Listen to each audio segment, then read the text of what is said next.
இருக்கா நீ படி. அப்ப நீ முழிச்சு தானடி கிடந்திருக்க? ஆமா, முழிச்சு தான் கிடந்தேன். அம்மா எலும்பனாக்கி வேலை ஏதாவது சொல்லுவாளேன்னு சொல்லிட்டு படுத்தே கிடந்தேன். நீ நல்லா போட்டு கொடுக்கா. என்ன இப்படி தானே நான் இல்லாத நேரமா போட்டு போட்டு கொடுப்பியா இருக்கும்? நீ இல்லாத நேரம் இல்ல, இப்ப நீ இருக்கும்போதே போட்டு கொடுக்கேன் பாரு. எம்மா எம்மா எம்மா கொஞ்சம் இங்க வா. அவ்வளவு வேலை அந்தால கிடக்கு, இங்க கிடந்துட்டு நீங்க படமாட்டி காட்டுறியா? எம்மா வந்துட்டு உடனே பேரு, ஒரு முக்கியமான விஷயமா. என்னடி படுத்த இடத்த விட்டு எழும்ப மனசு இல்லையா? இங்க கிடந்து அலறிட்டு கிடக்கா. எம்மா இவா இருக்கல்ல, என்கிட்ட என்ன தெரியுமா சொன்னா? அவ முந்தியே முழிச்சிட்டாளாம். எலும்புனா நீ வேலை சொல்லுவியா, அதனால உறங்கிய மாதிரியே நடிச்சிட்டு இருந்தாளாம். சொல்லியாம என்கிட்ட. ஏடி நானும் உங்களை மாதிரி இப்படி வந்து படுத்து கிடாடாடி. ஏமா நீயும் படம், உன்னை இப்ப யாரு வேலை செய்ய சொல்லியா? நான் படுத்துக்கிட்டேன் டி. எலும்புன உடனே தட்டு தூக்கிட்டு வருவீல்ல, அப்ப என்னத்த மண்ணை அள்ளி திம்பிய? ஆமா, நீ ஏன் இப்ப அவ சொல்லியதெல்லாம் கேட்டு என்ன ஏசிட்டு இருக்கா? ஐயோ பாவம். ஏமா என்ன தம்பியா? என்ன பாக்க உங்களுக்கு வேலைக்காரி மாதிரியே இருக்கு? நோ, நீதான் இந்த வீட்டுக்கு ஓனர், மகாராணி.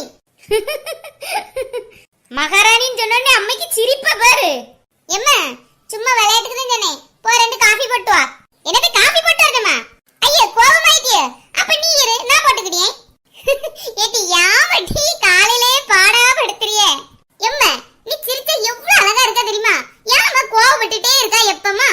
எனக்கு என்ன உங்ககிட்ட கோவப்பட்டுட்டே இருக்கன்னு நீ ஆசையாட்டி? நீங்க செய்ய வேலை எல்லாம் அப்படிதானே இருக்கு.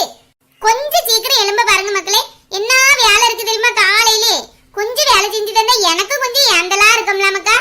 ஒவ்வொரு வீட்லயும் பிள்ளைல அலாரம் வச்சு எழுப்பி விடியாவ. நான் அப்படியாட்டி உங்களை சொல்லியே எழும்பும் போது கொஞ்சம் சீக்கிரமா எழும்புங்கன்னு தானே சொல்லியே. எம்மா நம்ம வீட்டுக்கு எதுக்குமா அலாரம்? அதான் நீ இருக்கல, நீ உடைக்க பாத்திர சவுண்ட் இல்ல, நாங்க இல்ல, ஊரே எழும்பிரும். ஆமாட்டி படிக்கிறேன்னு உங்களை உறங்க முடியும்ல? நீங்க இதான் சொல்லுவே, இதுக்கு மேலையும் சொல்லுவே. அங்க பாரு அம்மைக்கு மூஞ்ச. உங்ககிட்ட கிடந்து ஆவிய பக்கத்துக்குள்ள நானாவது இதுக்கு அவ்வளவு வேலையும் பார்த்திருப்பேன். சுவானி அம்மைய பார்க்க பாவமா இருக்கலாம், ஏதாவது வேலை செஞ்சு கொடுப்போமா? ரொம்ப சௌரியம். உனக்கு பாவமா இருந்தா நீ போய் செஞ்சு கொடு, என்ன எதுக்கு கூடியா? எனக்கே ஒரே தூக்கமா வருது. நான் அம்மா காலையில அலர்னதை பார்த்து நீ கோவமா இருக்க அடிச்சு விடுவான்ல எழுபனே. சரி அப்ப நீ தூங்கு, நானாவது போய் டிவி பாக்கேன். டிவி பார்க்க போறியா? யார் முத ரிமோட் எடுக்காவளோ அவளுக்கு தான் ரிமோட். நான் தானே முத டிவி பாப்பேன்னு சொன்னேன், எனக்கு தான் ரிமோட். ஏடி கைய உடடி, ஏடி கைய உட நீ. எம்மா எம்மா இந்த பிள்ளைய பாரு. ஏடி அம்மே கூடாத, அம்மா யாருக்குனே கோவத்துல இருக்கா, வந்தானே பொண்ணே போட்டுருவா பாத்துக்க. சரி நீ எவ்வளவு நேரம் பிடிச்சி வைக்கிறியோ வச்சுக்க, நீயே இரு நானே இருக்கேன், யாரும் டிவி பார்க்காண்டா.